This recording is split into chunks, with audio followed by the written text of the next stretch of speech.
1990 का दशक। 1990 के दशक की शुरुआत यहां से होती है, ये इस चुनाव से होती है। ये चुनाव सबसे महत्वपूर्ण है। 1989 का चुनाव भारतीय राजनीति का टर्निंग पॉइंट बनता है। यहीं से भारतीय राजनीति एक नई दिशा की तरफ बढ़ती है, एक नई दिशा की तरफ। यहीं से निर्धारित होता है कि भारत में आने वाले 50 सालों में क्या होगा। 50 सालों में क्या होगा, यहीं से वो निर्धारित होता है। ये आप इसे कह सकते हैं, इस चुनाव के बाद जो क्षेत्रीय दल थे ना, वो प्रमुख राजनीति में सर्वोच्च हो गए थे। क्षेत्रीय दल, क्षेत्रीय दल मतलब समझ रहे हो ना, कि जो अपने राज्यों तक सीमित थे, वो इस समय प्रमुख राजनीति के केंद्र बन गए थे। कांग्रेस आउट हो गई थी राजनीति से, ऐसी कांग्रेस की स्थिति हो गई थी।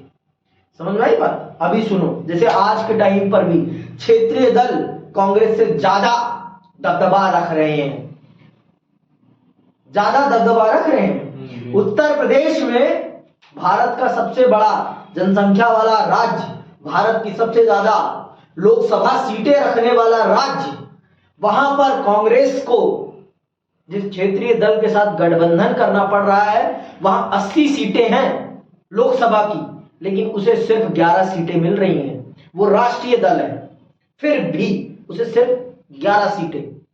क्यों? क्योंकि वहां पर उसकी राजनीतिक पकड़ उतनी मजबूत नहीं है जितनी राजनीतिक पकड़ उस क्षेत्रीय दल की मजबूत है जिसे समाजवादी पार्टी कहते हैं। वो उससे ज्यादा मजबूत है। तो आज के टाइम पर अगर आज कांग्रेस को, भाजपा को हराना है, तो क्षेत्रीय दलों को अपने साथ करना बहुत जरूरी है। जिसको भी लगता है कि नीतीश कुमार के जाने से इंडिया गठबंधन कमजोर पड़ा है, सरासर गलत है। क्योंकि नीतीश कुमार की पलटुवत से भाजपा ने यह सिद्ध कर दिया कि उनके लिए राजनीति सबसे बड़ी चीज है, जनता का विकास उनके लिए प्रमुख चीज नहीं है। ये चीज सिद्ध करिए। तो यहां पर भी यही है। ये जो 90 का दशक मैं चल रहा हूं पढ़ाने, यहां पर भी पलटू अल्टू बहुत आएंगे।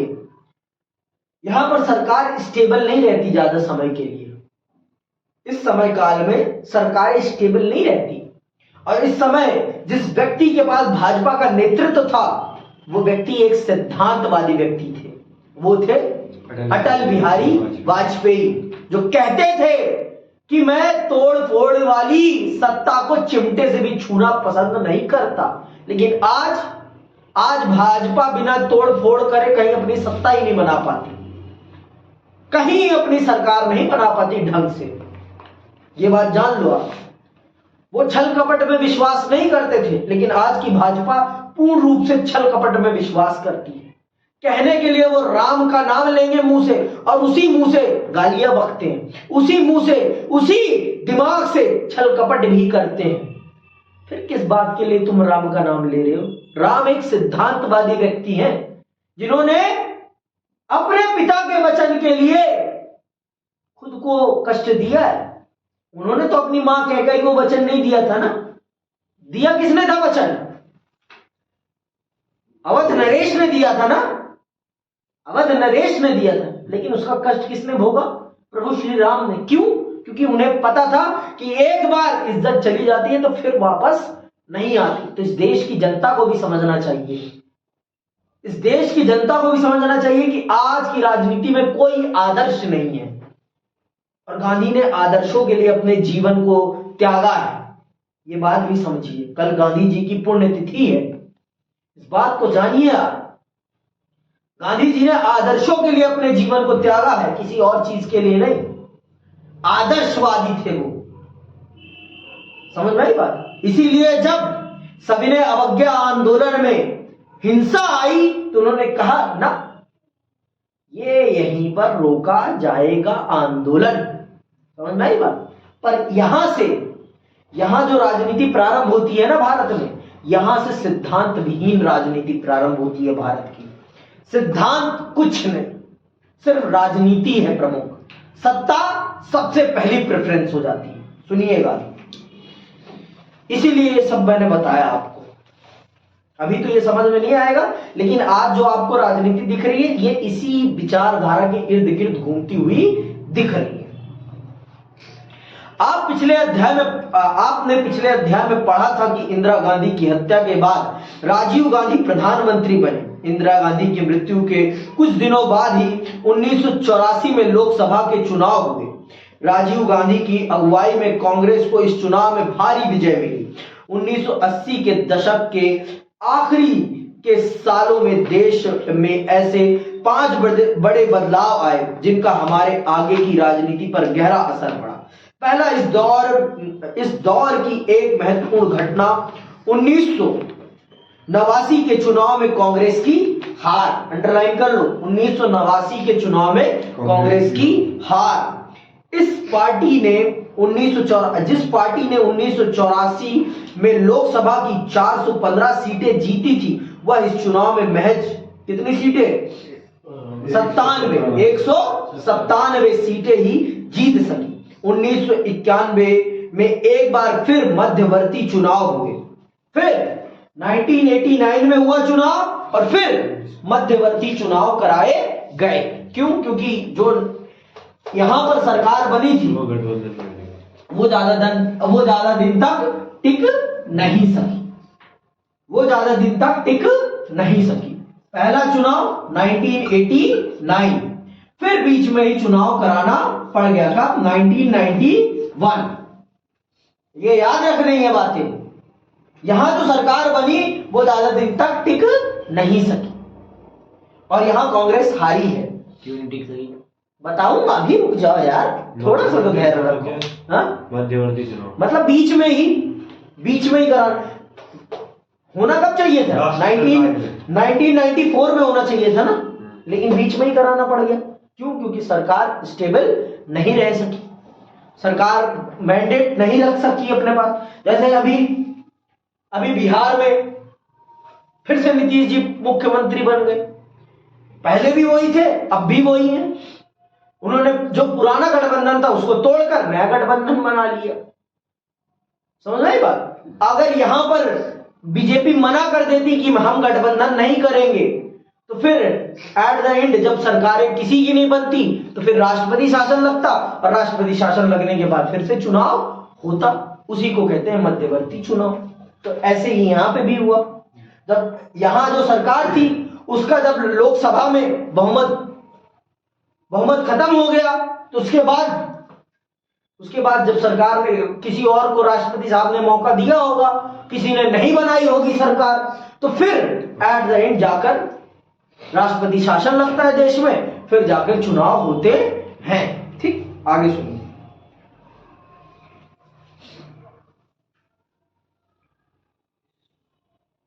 1991 में एक बार फिर मध्यवर्ती चुनाव हुए और कांग्रेस इस बार अपना आंकड़ा सुधारते हुए सत्ता में आई। बहरहाल 1989 में ही उस परिघटना की समाप्ति हो गई थी जिसे राजनीति विज्ञान अपनी खास शब्दावली में कांग्रेस प्रणाली कहते हैं। यह बात प्रकट ही है कि कांग्रेस एक महत्वपूर्ण पार्टी के रूप में कायम रही है। 1989 के बाद भी देश पर किसी अन्य पार्टी के बजाय उसका शासन ज्यादा दिनों तक रहा, लेकिन दलीय प्रणाली के भीतर जैसी प्रमुखता इसे पहले के दिनों में हासिल थी वैसी अब ना रही। आज के टाइम पे तो विपरीत स्थिति है कि कांग्रेस आज विपक्ष में है और भाजपा आज सत्ता में है। जब कांग्रेस इस समय में भाजपा के खाते भी नहीं खुलते थे और आज परिस्थिति दूसरी है।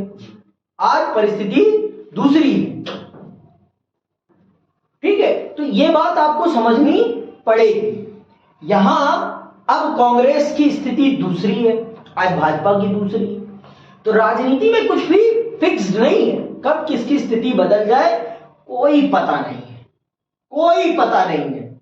आपकी एक गलती आपको जमीन पर भी ला सकती है और आपका एक सही कदम आपको आसमान पे बिठा सकता है। ये बात जानिए आप। तो यहां जहां पहले कांग्रेस प्रमुख दल हुआ करता था, वो अपने दम पर सत्ता में रहता था, यहां 1990 के दशक के बाद कांग्रेस अपने दम पर नहीं, सहयोगियों की बैसाखी लेनी पड़ने लगी। फिर उसे सबसे ज्यादा तो होता था उसी के पास, लेकिन वो बिना सहयोगियों के उस मार्जिन को नहीं छू पाता था जिस मार्जिन को प्राप्त करने के बाद सरकार बन सकती थी। उसे 274 पाने के लिए दूसरों का साथ लेना पड़ता था। तो यहां से प्रारंभ होता है आपका गठबंधन युग। यहां पर इस समय काल में यहां से लेकर यहां तक जिसने भी सरकारें बनाई हैं वो सारी की सारी कौन सी सरकारें हैं? गठबंधन सरकारें। इनको कहा जाता है गठबंधन, इसे कहा जाता है गठबंधन का दशक। ठीक है, आगे सुनिए। दूसरा बड़ा बदलाव राष्ट्रीय राजनीति में मंडल मुद्दे का उदय था। 1990 में राष्ट्रीय मोर्चा की नई सरकार, 1990 में ध्यान रखना, ये जो सरकार है इसको राष्ट्रीय मोर्चा की सरकार कहते हैं। इसको कौन सी सरकार कहते हैं? राष्ट्रीय मोर्चा की सरकार। 1990 में राष्ट्रीय मोर्चा की नई सरकार ने मंडल आयोग की सिफारिशों को लागू किया। इन सिफारिशों के अंतर्गत प्रावधान किया गया कि केंद्र सरकार की, याद रखना क्या है मंडल आयोग, मैं फिर से पूछूंगा, सुन लो। सिफारिशों के अंतर्गत प्रावधान किया गया, अंडरलाइन कर लो, किया गया कि केंद्र सरकार की नौकरियों में अन्य पिछड़ा वर्ग अर्थात ओबीसी अर्थात को आरक्षण दिया जाएगा। सरकार के इस फैसले से देश के विभिन्न भागों में मंडल विरोधी हिंसक प्रदर्शन हुए। अन्य पिछड़ा वर्ग को मिले आरक्षण के समर्थक और विरोधियों के बीच चले विवाद को मंडल मुद्दा कहा जाता है। ठीक है, इसने 1989 के बाद की राजनीति में अहम भूमिका निभाई। ठीक है, तीसरा बदलाव क्या था? तीसरा, विभिन्न सरकारों ने इस दौर में जो आर्थिक नीतियां अपनाई वे बुनियादी तौर पर बदल चुकी थी।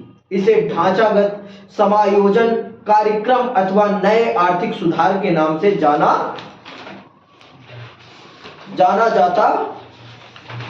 जाना गया। इसकी शुरुआत राजीव गांधी की सरकार के समय हुई और 1991 तक ये बदलाव बड़े पैमाने पर प्रकट हुए।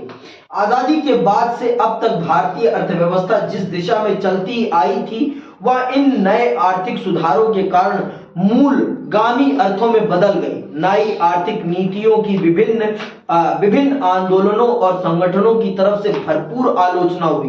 बहरहाल इस अवधि में जितनी सरकारें बनी सब ने नई आर्थिक नीति पर अमल जारी रखा। इसी 1991 में हमने देश में एक नई आर्थिक नीति पर अमल किया जिसे हमने कहा liberalisation, globalisation, privatisation, new economic policy हमने अडॉप्ट कर ली, नई आर्थिक नीति।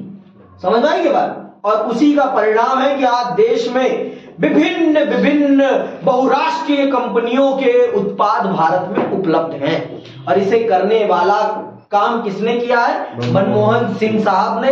और किसकी सरकार में? नरसिम्हा राव साहब की सरकार में। उस समय के देश के प्रधानमंत्री कौन थे? नरसिम्हा राव साहब।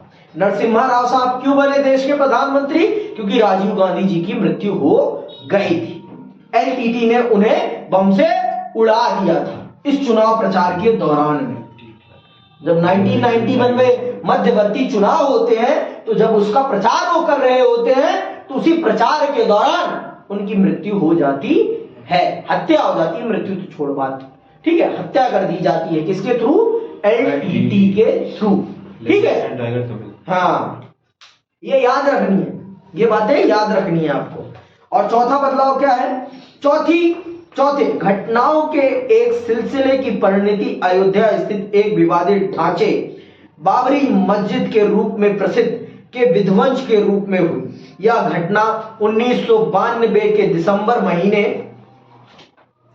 में घटी। इस घटना ने देश की राजनीति में कई परिवर्तनों को जन्म दिया और उनका प्रतीक बनी। इस घटना से भारतीय राष्ट्रवाद और धर्मनिरपेक्षता पर बहस तेज हो गई।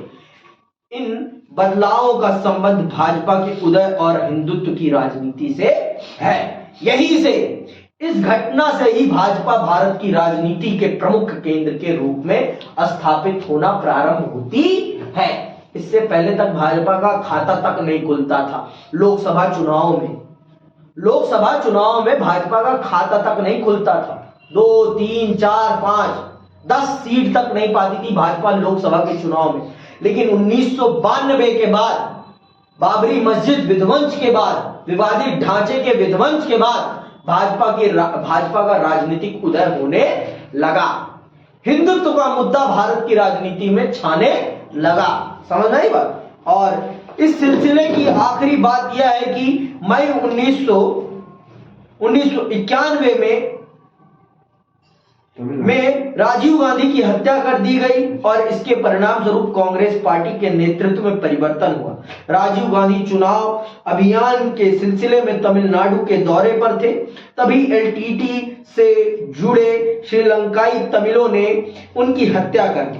1991 के चुनाव में कांग्रेस सबसे बड़ी विजयी पार्टी के रूप में सामने आई। राजीव गांधी की मृत्यु के बाद कांग्रेस पार्टी ने नरसिम्हा राव को प्रधानमंत्री चुना। तो यही सबसे बड़ा परिवर्तन था। यही 5 परिवर्तन 1990 के दशक में हुए। यही सारे परिवर्तन 1990 के दशक में सबसे प्रमुख परिवर्तन उनमें से एक। सबसे पहला परिवर्तन है कि यहां से गठबंधन राजनीति प्रारंभ होती है। और दूसरा परिवर्तन क्या है?